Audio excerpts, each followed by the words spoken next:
All right, well, good morning, everyone. On behalf of the Smithsonian American Art Museum, I would like to welcome everyone to Stemming the Tide, Global Strategies for Sustaining Cultural Heritage Through Climate Change. My name is Amber Kerr, and I am the Chief of Conservation and Senior Paintings Conservator at SAM. I work with a talented team of art conservators in the London Conservation Center, which is a uniquely designed facility with floor-to-ceilings glass walls that provide access for our visitors to observe the treatment and care of our collections and learn more about the conservation of cultural heritage at a broader scale. We welcome you all to visit our facility during your time here with us, as we are located just off the Luce Foundation Center on the 3rd floor. To commence this program, we gratefully acknowledge the diverse and vibrant Native communities who have made their home here, the Native peoples on whose ancestral homelands we are gathered, and the labor of the people enslaved in constructing this historic building.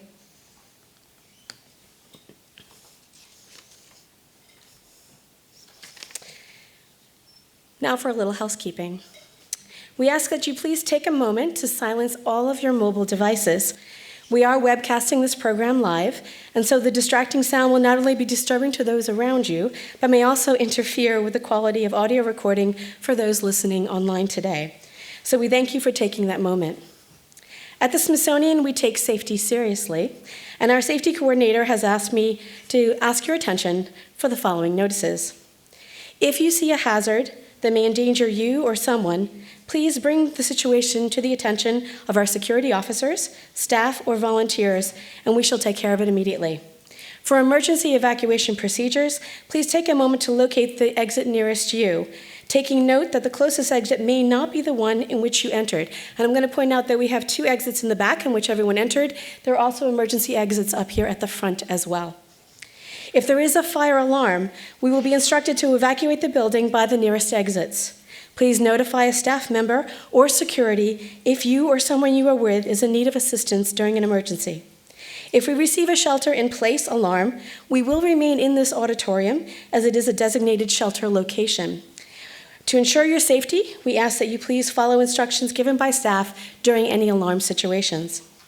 Please report any accidents or incidents to our security guards located at the entry doors to the museum. Our security force is highly trained and equipped to handle emergency situations and is in direct contact with 911 Metropolitan Police. As the saying goes, if you see something, say something. If you notice suspicious activities, unattended packages, or items that are causing a hazard to people or property, please notify a staff member, volunteer, or guard, and we will handle that situation. And finally, you may have noticed that we've placed some hand sanitizers near the doors, and they are in the bathrooms. And they're there for your convenience, and we encourage all the participants to be courteous of others by covering your mouth if you have a cough, and washing your hands often, as the Center for Disease Control has advised us all to do as a health precaution. And I'm going to ask Andrew to come up here a second, because at the reception last night, we have developed our own little handshake, or not quite a handshake. We're doing a little elbow bump. Shall we? Andrew, pleasure to meet you. Pleasure to meet you. I also ask that you please greet each other with a warm and friendly smile as well. Don't feel you have to stand on ceremony and shake hands. There is no drinking in the auditorium, but we hope that you have brought your personal water bottles, as there will be water refilling areas during the breaks. If I may now draw your attention to your name tags. Whoops, other direction, there we go. All right, so let's look at our name tags for a moment. You see your lovely name, organization, and your proper pronouns there on the surface. And when you open it up and flip it, there's that program ready for you to read, right as it is, with a QR code in the upper right-hand corner. And just to the left of it, you will see the hashtag #ClimatesSTD. And we would like you to use that, please, if you're doing any sort of Instagram posting or Twittering, as it will help us with our social media promotion of this event. You also see a shortened version of the actual agenda there. And if you use that QR code, it will take you to the website. We tried very hard to reduce a lot of paper, no plastic involved in your name tags, so I hope you enjoy that. And then, of course, on the back are our organizers and funders for this event, so we wish to thank them very much. I'll ask you to note the colored dot on your name tag, which designates which breakout session you have signed up for. So we hope that this will help you spot other colleagues and participants in your session during the breaks. We have a busy agenda today with a remarkable lineup of speakers. Please take note of the start times after each of the breaks so you can return to your seats promptly, as we will be keeping strictly to this schedule. Each of you received an instructional email with directions to your selected breakout sessions for tomorrow. Please refer to those emails for directions where to meet at each location, as it is different and has a very specific instructions to follow. You will need to be checked in at each location, as access to these facilities will be prior to the museum's opening, and so you need to be escorted. If you have any questions, our amazing team of volunteers are here to assist. As you will note, there are no time slots for questions or answers in the agenda due to the busy schedule.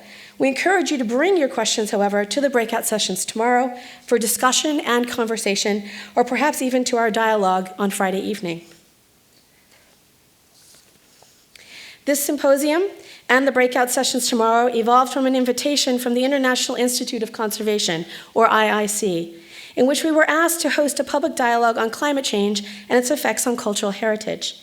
Within a short time of researching the topic, it was evident that the scope of content warranted an expanded program of professional speakers, as well as an opportunity for our attendees to join in the conversations on climate action. The symposium has been organized in partnership with our colleagues from the Smithsonian National Collection Program, and we are deeply grateful for their collegial, professional, and emotional support during the planning of this event. I would like to personally thank both Bill Tompkins and Amelia Kyle for their hard work and dedication to this project. And I'm not sure how we're going to get on after this, because I'm so used to having our bi-weekly conference calls. We also extend our deep gratitude to Andrew Potts and his remarkable network of climate action colleagues for bringing so many talented speakers, moderators, and volunteers to our program today.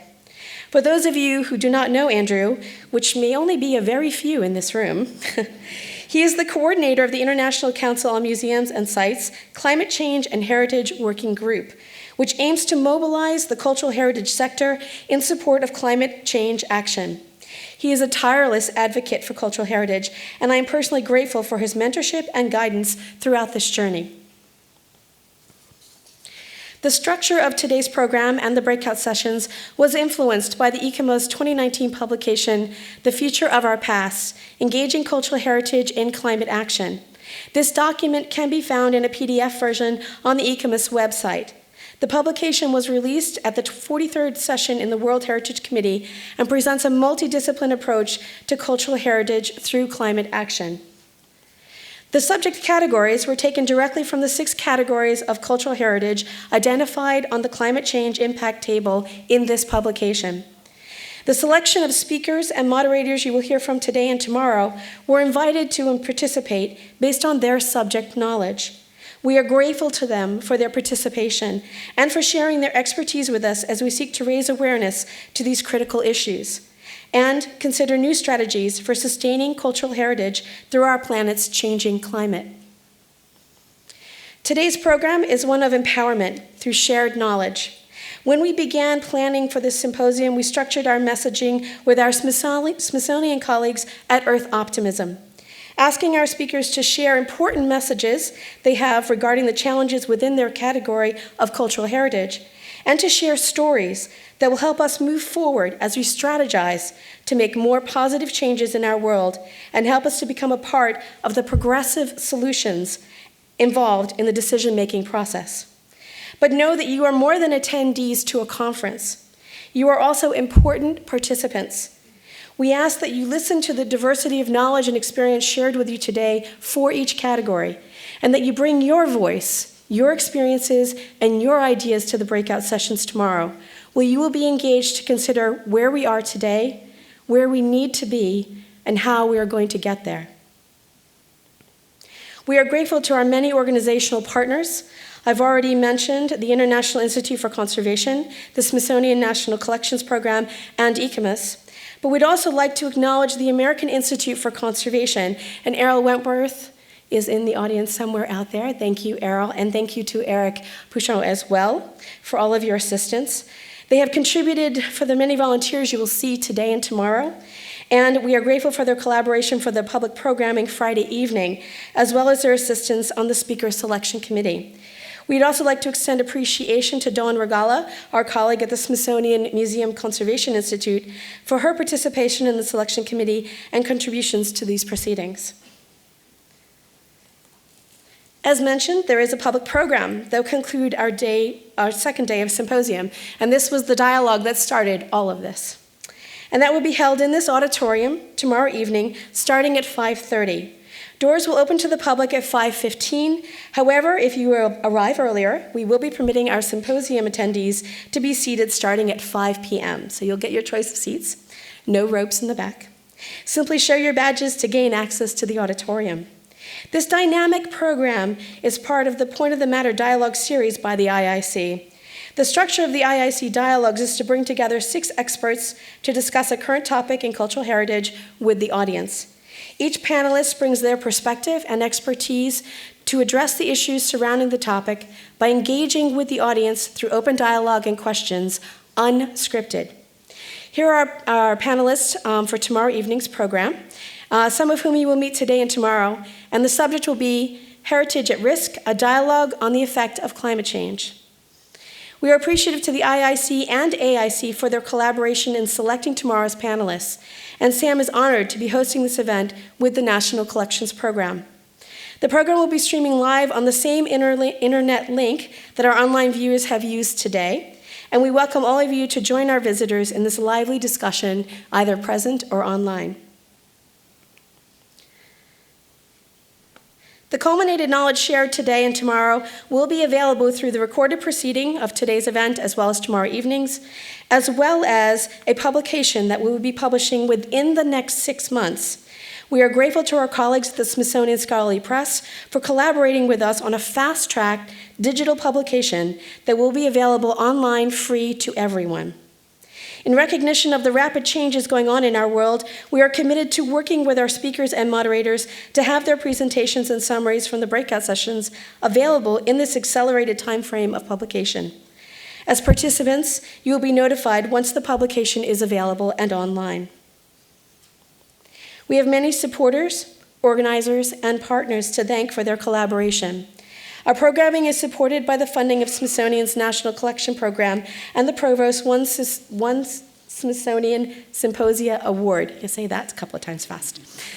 We are grateful for our colleagues at the National Museum of Asian Art, the National Museum of American History, the National Museum of Natural History, the National Museum of the American Indian, and the Smithsonian Center for Folklife and Cultural Heritage for hosting the breakout sessions and providing logistical support and subject matter specialists to assist our speakers and moderators in the sessions you are participating in tomorrow.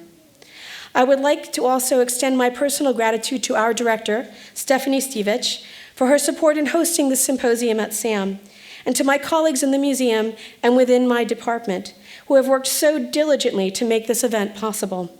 In particular, I am grateful to our Lunder Program Manager, Laura Hoffman, who has worked tirelessly on every detail of the planning going on today and tomorrow, and the coordination. She's done a remarkable job.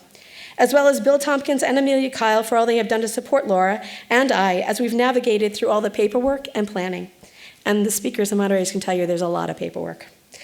Please join me in a round of applause to thank each of these individuals for the commitment and support.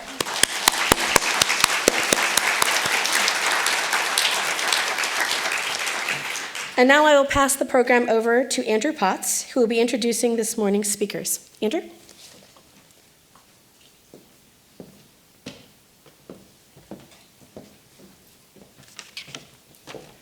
Thank you, Amber. So as you heard, my name is Andrew Potts, and it's such an enormous pleasure to be up here before you this morning. You heard that I'm from ICOMOS. The ICOMOS headquarters is in Paris, and I want to just say a quick shout out to my colleagues in Paris who are watching via live streaming, and to say good morning, good afternoon, good evening to all the other folks around the world watching us on the live streaming. As you've heard, ICOMOS is one of the sponsors of today's symposium, and on behalf of ICOMOS, I want to express our sincere thanks to the Smithsonian for including us. It's been a delight to work with the Smithsonian American Art Museum, with the Lunder Center, and Amber and her team with the National Collections Program and Bill Tompkins and his team, and also with our fellow co-sponsors, the IIC and the AIC. And before I introduce our keynote speaker, our opening speaker, I'd like to just express thanks via one more capacity that I have, and that is in my capacity as just another American. They say that one of the most important things you can do to advance climate action is to talk about climate change. And if you have a trusted voice, you have a special opportunity and a special obligation to do that. And yet, to be honest, in my experience in the United States, there are a number of prominent cultural institutions that have not yet found their voice on climate change. And so for the Smithsonian to be hosting this program is nothing short of an act of leadership in the field of cultural heritage. And I suppose it's not a big surprise to find the venerable Smithsonian Institution leading in the cultural heritage field, but even so for me, sitting here in this room in this moment, it's electrifying to be a part of. I think it's a pivotal moment. I applaud the Smithsonian for giving our field this opportunity, and I'd like you to join me in a round of applause for all that made this possible.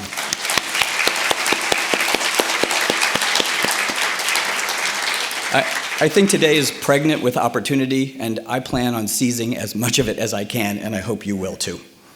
So as Amber said, I have the pleasure of introducing the speakers this morning. I've already thanked the Smithsonian Institution, but of course an institution is only as good as its personnel and its leaders, and we're blessed to have one of the leaders of the Smithsonian here with us today to make opening remarks. That's Dr. Scott Miller, who's the Deputy Undersecretary for Collections and Interdisciplinary Support at the Smithsonian. Scott's responsible for central planning and development of the Smithsonian's collections, which I'm told numbers something like 140 million objects, and also for interdisciplinary support at the Smithsonian.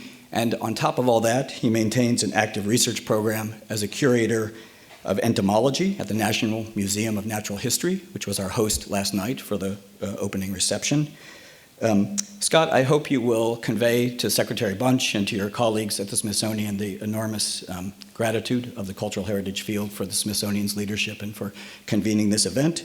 And with that, I invite to the podium Dr. Scott Miller.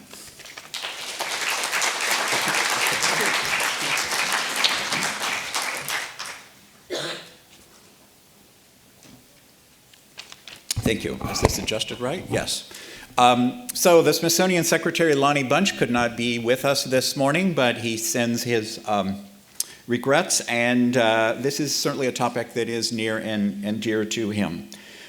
So on behalf of the Secretary, welcome to the Smithsonian. This two-day symposium, as you've heard, builds on meetings held in San Francisco in 2018 and Edinburgh in 2019 with the goal of mobilizing the cultural heritage community for climate action across the globe.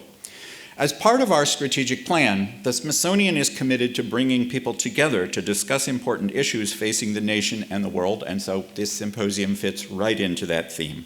It's so important for cultural heritage institutions and communities to discuss ways to work together on creative solutions.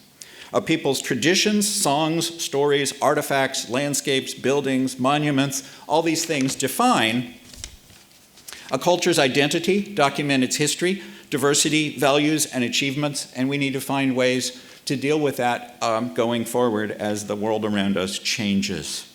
So this symposium focuses on two things that are core to the Smithsonian and what we do, one being conserving heritage, and the other being addressing climate change.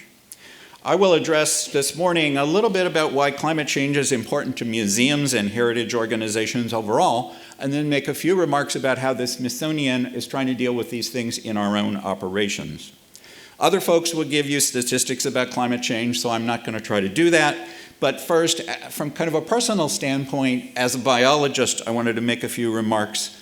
And when I was trained as a biologist, which wasn't that many years ago, but was certainly before the widespread recognition of current climate change, we viewed the distributions of animals and plants as something that was relatively stable at the time.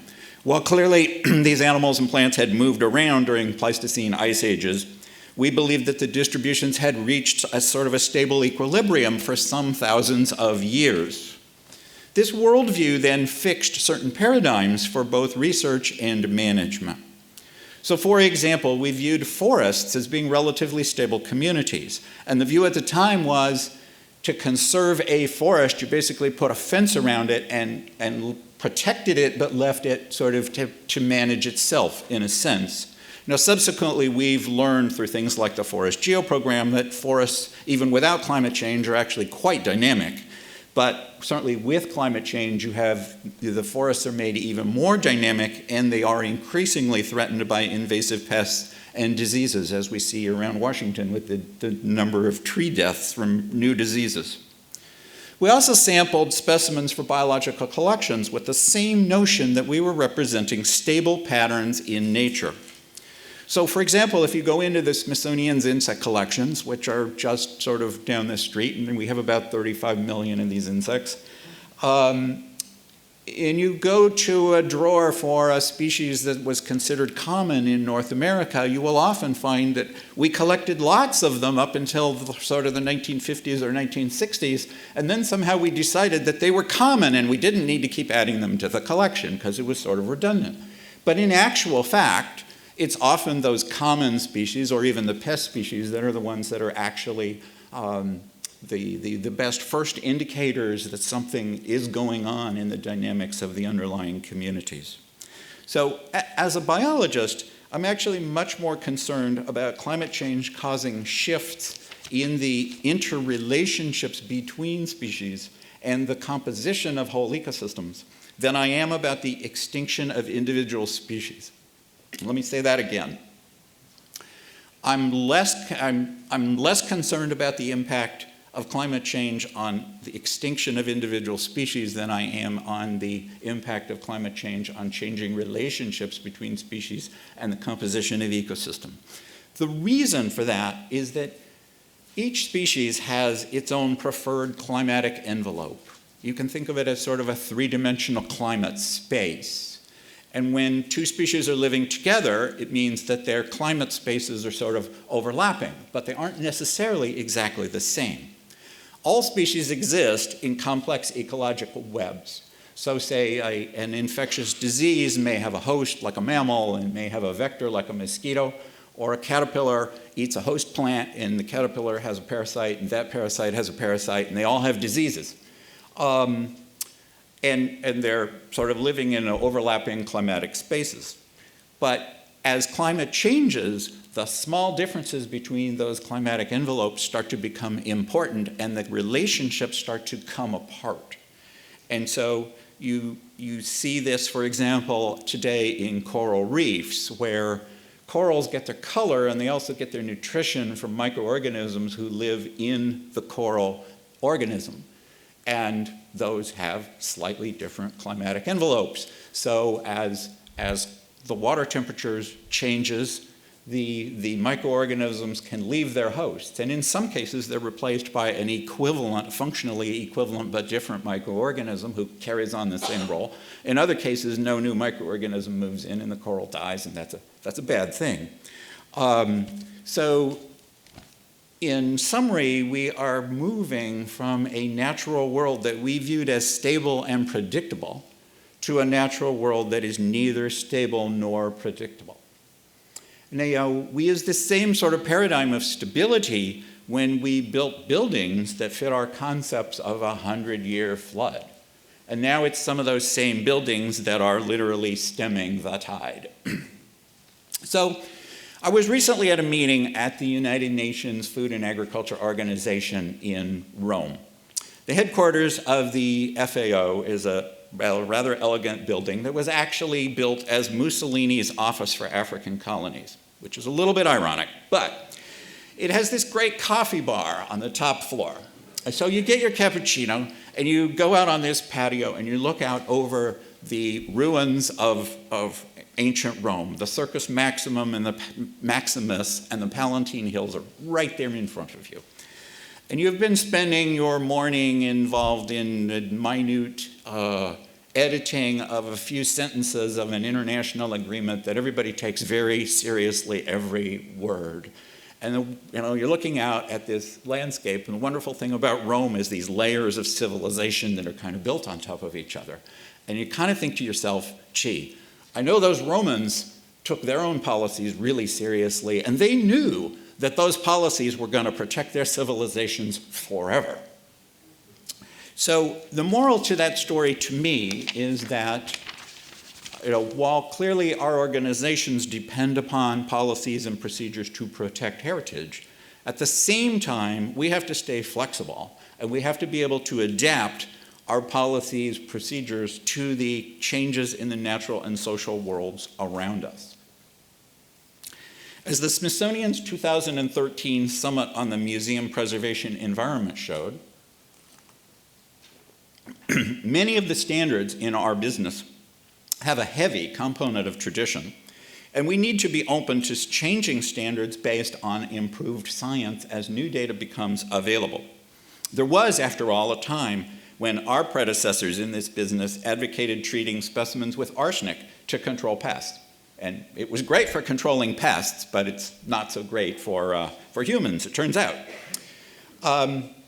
So we need to think creatively about how to protect museums, their collections, cultural heritage sites of all kinds from the ravages of climate change, from the subtle environmental changes that might promote growth of microbes on our buildings, to floods and other huge natural disasters.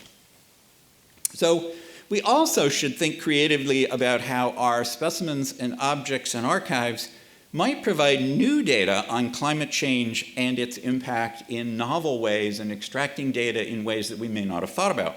So for example, historic fish prints that are revered as art in Japan are now being used to characterize historical fish populations because they have a great print of the fish in detail, and they often have locality data and things like that written on the back. And many of the older objects in our collections can now tell new stories because of our ability to extract DNA, proteins, and isotopes. But we also need to think about what specimens, objects, images, data should we be collecting now to document for future generations the climate change that we're seeing today. And that question applies not just to the natural world, but it also applies to the cultural and the political. So if you think about this symposium this morning, what kind of social change might come out of it? And if some did, how would we want to document that for the future? It's kind of like the question that our colleagues in the American History Museum face when they have to document elections today for the future generations looking back. But enough sort of looking inward at our business. How can our organizations most effectively use our physical and digital platforms for educating the public about these issues and catalyzing the difficult cultural changes that will be necessary? How do we inspire global citizens by making them aware of the current issues affecting the natural and cultural world and what they can do about it? And I think that will be a very important part of the conversation here over the next 2 days. So let me shift a little bit to how the Smithsonian has been trying to deal with these issues. Smithsonian has been involved in the study of climate change and its impact basically from the days that we were formed as an organization. One of the things that we do a lot at the Smithsonian is exhibits. For those of you who were not able to attend the reception last night, I strongly encourage you to visit the Deep Time exhibit at the Natural History Museum. It documents the impact of climate change through the entire history of the Earth, but in particular, it has a part that focuses on climate change during the Anthropocene, the so-called Age of Humans. There is also an innovative art exhibit coming to the Natural History Museum that will open on March 18th called Unsettled Nature, Artists Reflect on the Age of Humans. In it, 7 contemporary artists challenge viewers to think about the changes that we are making to our planet. As I mentioned, the Smithsonian likes to find ways to convene critical conversations in our communities. And as Amber mentioned earlier, one of those events that's also upcoming is on the 50th anniversary of Earth Day is the Earth Optimism Summit, which will showcase collaborative solutions and success stories in conservation and sustainability. The core idea is that, yes, we always hear the doomsday stories about what's happening, but the Earth Optimism Summit really highlights the positive stories and how people have taken it upon themselves to make things better. Smithsonian has many, many research programs that touch on the impact of climate change in the natural and cultural world, and one of the strengths of Smithsonian research programs is that we tend to take a long-term perspective. And in things like climate change, you need that long-term record in order to be able to differentiate between the short-term effects of weather variability versus the longer-term impacts of climate. Let me just highlight a couple of our programs where we provide a secretariat to a global network of Earth observation platforms. One of those is called Forest Geo, and it's a network of some 65 large forest plots around the world. These are mostly 50 hectares in size, like 120 acres. They're big, so they give you a big snapshot of a forest, not just a little transect. And we have a parallel network that we're really just starting in the coastal marine environment called Marine Geo. Moving to infrastructure, the Smithsonian, of course, has a pretty big footprint of facilities in Washington and elsewhere, and we have faced numerous large-scale weather-related emergencies in the recent past that have really taught us some lessons and gotten us thinking about some things. Let me just mention a couple of those. In 2006, Washington area experienced really a historic rain event, and it left the flooding that resulted from that left some federal agency buildings closed for months because of the flooding and the utilities problems that came from that. Many of our buildings on the National Mall were closed for several days, and we figured out a number of ways to deal with the collections in that case. 2010, we had an extreme snow event that came to be called Snowmageddon, and the weight of the accumulated snow actually caused the roof of one of our storage facilities in Maryland to collapse. And the last one I'll mention is Tropical Storm Sandy, which caused severe flooding in New York, as you may remember, and we have a facility of the National Museum of the American Indian in Lower Manhattan. And this reminded us that you have to keep sort of renewing and thinking about your emergency preparedness plans, because we thought we had, this great plan for emergency backup power, but the generator was in the basement, so it didn't last long in the flood. So we have, because of these things and other things, we have a climate adaptation plan. We continue to work on the implementation of that, and it's an ongoing learning process. The primary threat to us, natural threat, at least to us in our Washington area facilities, is flooding. But that's not just flooding from increased precipitation. It's really the sort of perfect storm of increased precipitation, as well as increased surge from coastal storms. And those in turn, and the coastal storms in turn, are made worse by sea level rise. So we're sitting here in Washington, in the lowlands, in former swamps, basically facing all three of those things together. So we've been especially focusing on synergies between sustainability and climate change adaptation, and how we can use sustainable best practices in building design, facilities management, preservation, environment, and collection stewardship. And one of the things that we've done along the way is that symposium that I mentioned in 2013, the Summit on the Preservation Environment. And we did publish a proceedings from that, which is available as a free PDF download on the Smithsonian website. But the thing that was novel about this is we really brought together collections staff and collections conservation professionals and facilities professionals, not only folks who maintain facilities, but the folks who design facilities, and really tried to establish a common vocabulary across all those folks and look at the sort of the state of the art in maintaining the preservation environment. Where are the gaps in knowledge? How do we define the best practices going forward? And how do we get our communities together to move forward together? And as a result of that summit, we developed something we call the Declaration on the Collections Preservation Environment that really establishes the institution's goals and shared vision in how to move forward in those areas. One of the other things that we recognized along the way is that we had really excellent processes for dealing with sort of emergency management in the broader sense, but often collections were left out of those broader emergency management processes. As you know, the fire department took over a building and the collections people were thrown out, and how did we deal with those issues?